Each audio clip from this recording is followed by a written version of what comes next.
Kotali may look like any other Indian town or village, but it has some differences. Awareness flyers are everywhere. Traditional decorative drawings with HIV messages blanket the sidewalks. Even the temple, the most sacred place in the town, has HIV posters inside, and a condom distribution box hangs at the entrance. India is a conservative country. Talking about sex is taboo. And in remote areas like Kotali, so is talking about HIV and AIDS. Of the 1.2 billion people in the country, only less than 1% have the virus. But misinformation is causing the number of HIV-positive people dealing with discrimination to increase, something Sunita Patil knows all too well. She told her good friend and coworker she had HIV, thinking she would understand, but मला असं वाटायला लागलेलं की मी ज्यावेळेला तिला सांगितलं आणि ती माझ्याशी त्या पद्धतीनं वागायला लागली ना, तर त्यावेळेला ती म्हणजे अस्पृश्य जसं म्हणजे आता असं जातीभेदाचा जो प्रकार असतो की एकमेकांना शिवायचं नाही, त्या पद्धतीनं जी वागत होती आणि मला असं काहीतरी भयानक झालंय. Sunita's friend stopped talking to her. She wouldn't sit next to her or share her lunch with her. Even touching the same objects, like a pen, was unthinkable.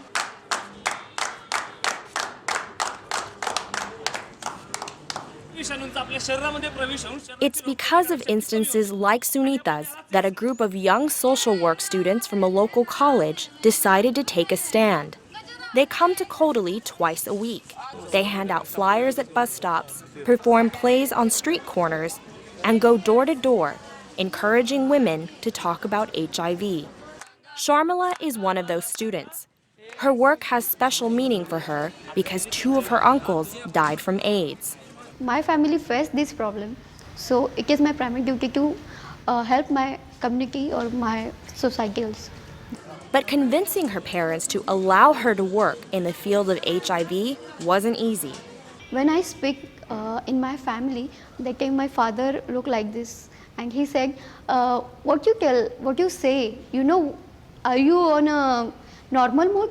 So that time I think, yeah, I'm normal mood and it is today's requirement to speak openly, and my parents also they are not ready. Sharmila's professor, Deepak Bosli, knew what she would be up against.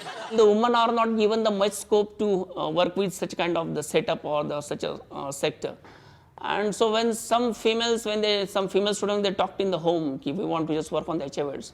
So initially they were opposing you, why you are landing in such kind of thing, what the others will say. Dealing with their families was the least of their worries. Convincing people in Kotali was the real challenge. Kotali is in Maharashtra, one of 6 states that account for 80% of all HIV infections in the country. The sugarcane industry plays a large role in the spread of HIV.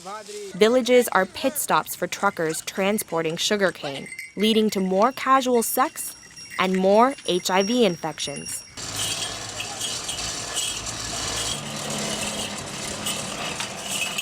The increase in infections made the need for awareness crucial. But Professor Bosli said the students had to do one last thing before working in Kotali. The first thing is asked to the students ki when you are going to other people and asking ki go for the HIV testing, then first of all you should go for testing. Then you have the moral right to ask others. So the very first thing student has done ki they have gone for the testing, and it's not an easy task. The students also needed to make sure their work would carry on. They turned to a group of local health workers. Because of their help, local hospitals are now overflowing with patients waiting to be tested. At this clinic, HIV specialists see up to 30 people a day. Patients are counseled, tested, and within a matter of minutes are given their results. The patient's biggest concern is confidentiality. Sunita can relate. At her first doctor's visit, confidentiality wasn't even an option. The family doctor told her father she had HIV, Sunita didn't even find out until 2 years later when her uncle accidentally used the word AIDS at a doctor's visit. तिथंच त्या डॉक्टरांच्या समोरच रडायला सुरुवात केली आणि डॉक्टरांनी जे काही सांगितलं ते मी काहीच ऐकून घेतलं नाही. तिथून तडक मी बाहेरच पडले आणि वडिलांशी भांडतच रस्त्यावरनं. She worried about her children. She hadn't been precautious around them and later found they were HIV positive too. After months of work, town leaders were ready to put a stop to discrimination. On January 26, 2011, a resolution was passed to end discrimination against HIV positive people. I think what Kodali has done is really a model. Alkesh Wadhwani works for Avahan, the Gates Foundation project on HIV and AIDS in India. He's worked in this field for more than 10 years. The challenge of India is scale. There are 600,000 villages in India.